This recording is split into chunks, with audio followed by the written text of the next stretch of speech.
you've got a managed application and you want to port that over C# and XAML, we support that. And there's a number of apps that have been built that way. That one in the middle is an SAP application, just for reference.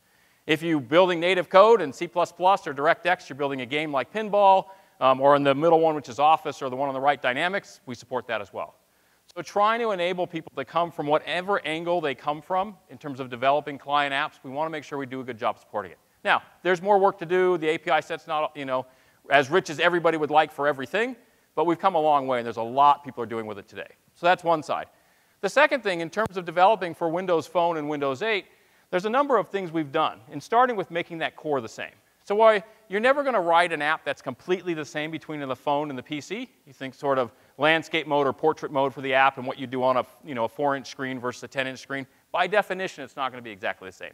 But the more of that core that's the same and the more of the code that's reusable, that has a lot of value in terms of making things work, as we talked about earlier, symmetrically across both. So we've tried to do as much there as possible. And so from both a development choice perspective, which is the ability to use different tools, and then trying to have symmetry across phone and PC, we think there's a lot of value there. And I should highlight, there's different viewpoints in the world. Both Apple and Android took a viewpoint that said the phone and the tablet are the same. There's no seam between them. And then there is no real PC there. The Mac is completely different, so there's a big seam between Mac and iOS. And in Android's case, the only thing out there right now is Chromebooks, so there's not a lot of PC to compare to.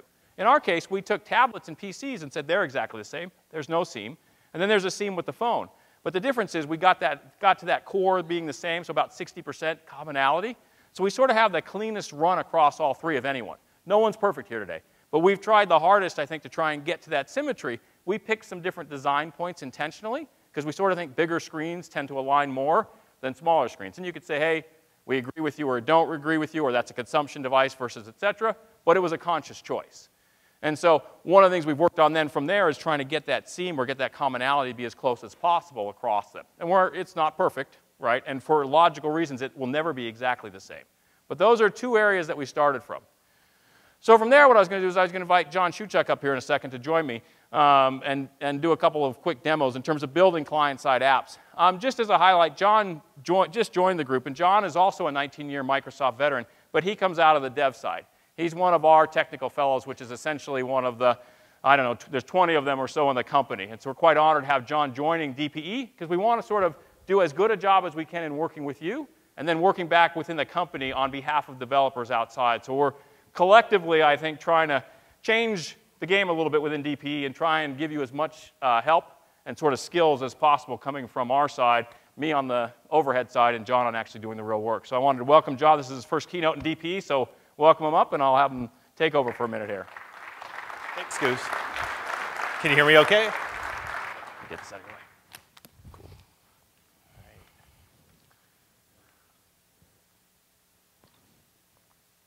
All right, as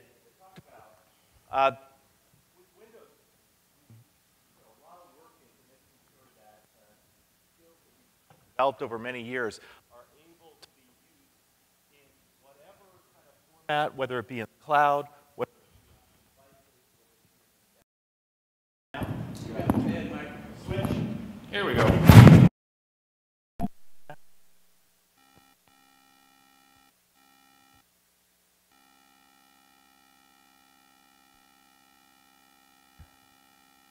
We okay? All right. So let me do a quick demo. Here's just a website that you could put together. It happens to be using jQuery. And why didn't that work? That's quite impressive. Try that one more time. There we go. So this is a really simple little game. We've got the Yeti up there, and people are coming up the mountain. The Yeti throws snowballs down, and we use the mouse and keyboard, and we knock it down. Now, lots of people can go build these kind of web apps pretty quickly. There's a lot of great new frameworks that are evolving out in the web. HTML5, JavaScript have become very rich environments. And as Steve talked about, this is a great way for people to take their logic, put it up in the cloud, and then project it out to a lot of devices. Now, one of the things that we've done with Windows 8 is we've made it possible for you to take that technology and use it natively as a programming environment to create apps. And this is a pretty different thing than any of the other platforms out there. So let me show you an example of kind of how easy this is to do. And even a month ago, you couldn't have done what we're about to go do. So what I'm going to do is I'm just going to open up Visual Studio, and I'm going to go create a brand new project, and we'll make a blank project. And let's just go grab that content that we had out there. And this is that game we were just looking at. I'm going to copy it. I'm just going to go paste it into this app.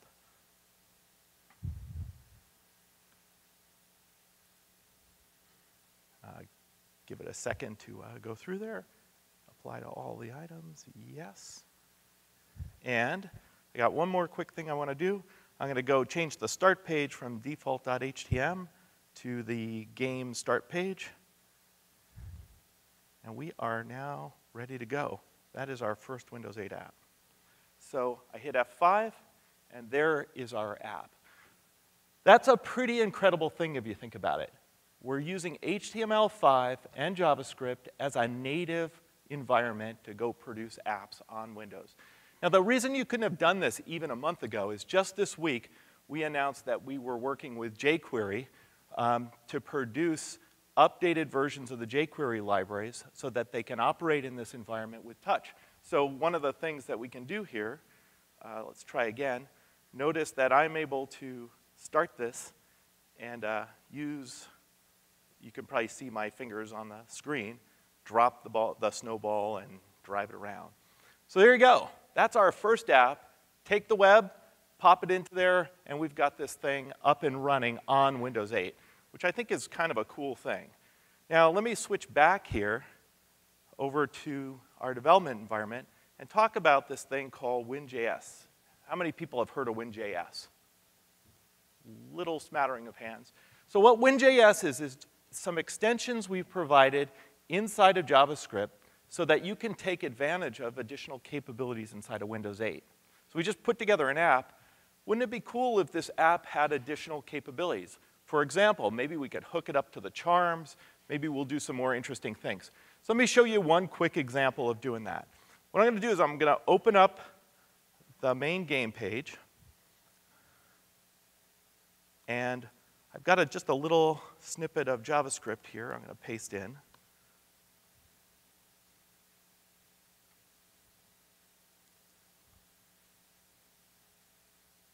what we'll do is we'll take this share code and we'll drop it in there. So this is just a little bit of script that does an interesting thing. Inside of Windows, we have these contracts. And if your app exposes a data contract, for example, that exposes HTML, then various parts of Windows can take advantage of that contract, take that information out of your app and share it. So in this case, we've done a really simple thing. When data gets requested from the app, we're going to just give back a snippet of HTML that describes the game. And this is a really nice, simple thing you might do inside your app to make it good for purposes of marketing, or maybe you want to share high scores, or you want to show this cool thing that you did. And in a business environment, this could be sharing important information from your app to other apps on the system. So there we go. Let's run it. And here's our little game. Now notice if I go over to the share, we can see that we can share this with the mail system. It pulls that HTML out, and now I could go send mail to my wife, for example, and tell her, here I am in Vegas, putting this app together. So that gives you a quick example of how WinJS enables you to take a web application, an HTML and JavaScript application, and extend it to hook in to this environment and extend your modern app. Now, as Steve said, we want to let people leverage all kinds of different skills. Traditionally, for example, on the phone, we've supported managed code. In .NET, that was primarily about managed code. One of the great things that we've done with the phone and with Windows 8 is we've made it much easier for people to use native code. So do much more low-level kinds of operations where you really connect into the hardware and things like that. So let's see a quick example of that. What I'm going to do is close up this app, and let's go back to our game. And what I'm going to go do is I'm going to add an existing project. Where is it? we go.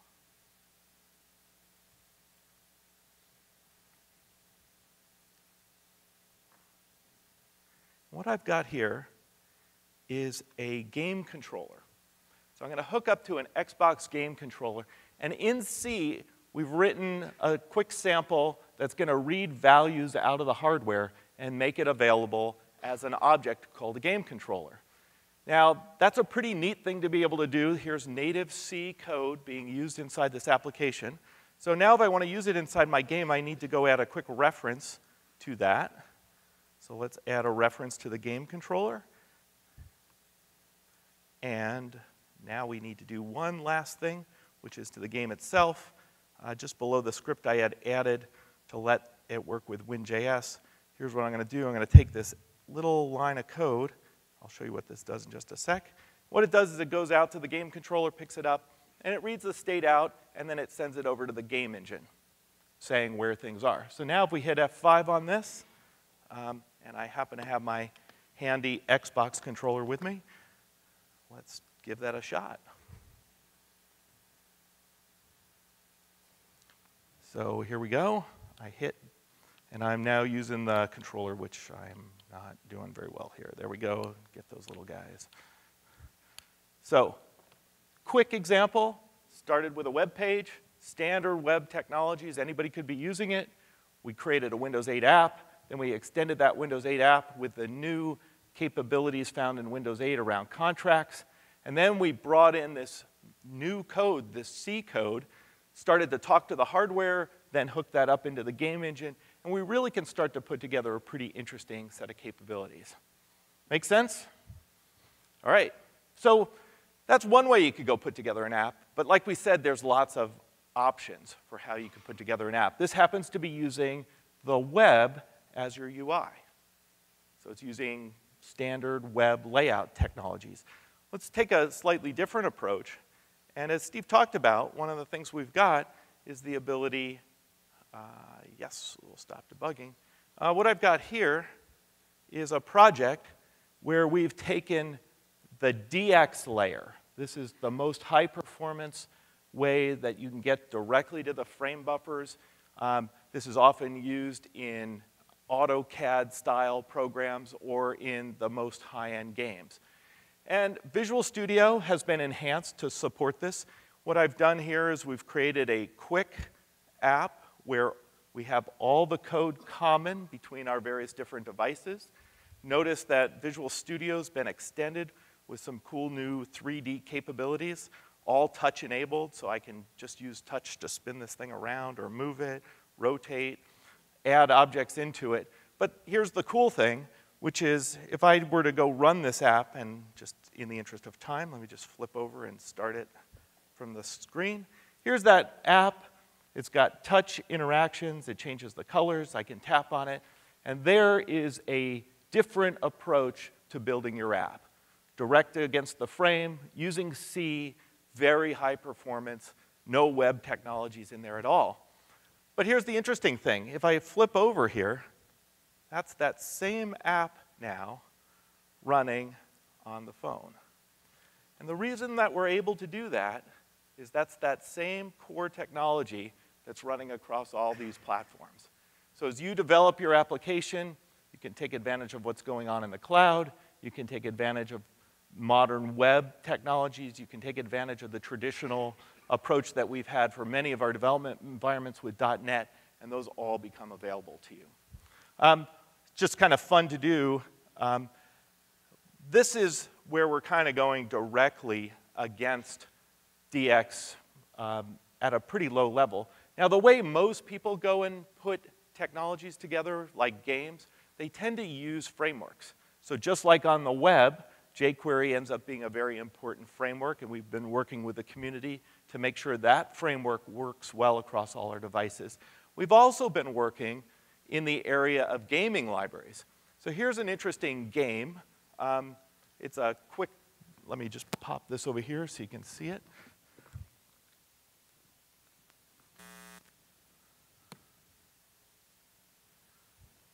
And this is a game that we've developed based on the Unity engine. And as you can see, this is a fully touch-enabled version of the Unity engine. We're able to, little bad guys, we can run around. It's a pretty interesting environment that we're able to do. Now that same Unity engine that we tuned for running on Windows 8 is available on the phone. And here is a pre-release of that same game that people are producing running on the phone. Now one of the things that's interesting is that, as Steve talked about, when you go do these things on the phone, often you'll want to have slightly different environments. And notice that the control mechanisms here use a pattern that's pretty common, which is a couple of control surfaces. But it's the same game running through that engine, tuned for all of our different environments. That gives you a quick summary of some of the things that we're doing in the client space. C#, C, JavaScript, you pick your language, we're able to support that across our devices, including the embedded devices. Okay. Oh yeah, doing the handoff.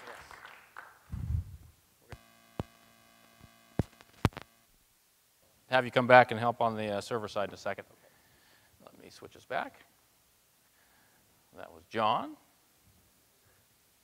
Oh, I hit the wrong button. That was not very bright. There we go. One more. Meant to hit the slide. So John talked about building apps, and good, just very intro. All the code that, or most of the code that John had, I think we'll make it available online. So I'll leave a URL for that later. And we've got a ton of samples across the different things that we've been showing. I wanted to flip gears and let's just talk a little bit about the economics. Some people build apps to make money. Not everybody. Lots of people build apps to make their company more sticky or reach more customers or do lots of things. But people also build them to make money. And that's an area where we're also trying to be as flexible as possible and enable as much as we can. Good, bad, or indifferent, it turns out sort of large, complex apps, in particular the line of business ones or really complex games, they make most of the money today. There's about 300+ billion that gets made in that space, and there's about 20 billion that gets made in the store-based games or store-based applications today. So how do we sort of do as much as we can to increase revenue, increase learning? We all have to learn there. So we've done some things in our store to try and be as flexible as possible. The first is we have a very simple starting point, which is be available in as many countries, in as many languages, pay in as many currencies as possible. And we're up there around 90 different languages, and I can't remember the currencies, 40 or 50. There's just breadth of coverage in our own commerce engine. And we make that commerce engine available. When you build an app, if you use our commerce engine, you get 70% of the revenue. But one of the things we do is if you cross a $25,000 threshold, we switch that so that you get 80% of the revenue. So that once you've hit a sort of a starting point, you can make more money. And no one else does that. So your revenue goes up pretty quickly once you hit that threshold. And that makes a big difference. The second thing is flexibility in terms of what to use. You can use our commerce engine, but if you don't want to have that 30% or 20% sort of come out to help cover the cost of our engine, you can bring your own commerce engine. So if you're a company that runs on thin margins, like maybe a content-based company where you're, I'm going to take Netflix as an example, you're buying content from others and aggregating it and reselling it, the margins are pretty thin on that. And so the ability to sort of run your own commerce engine and not have to do any other payment is very valuable. So we let people bring their own commerce engines, which goes over as another opportunity to sort of make more money.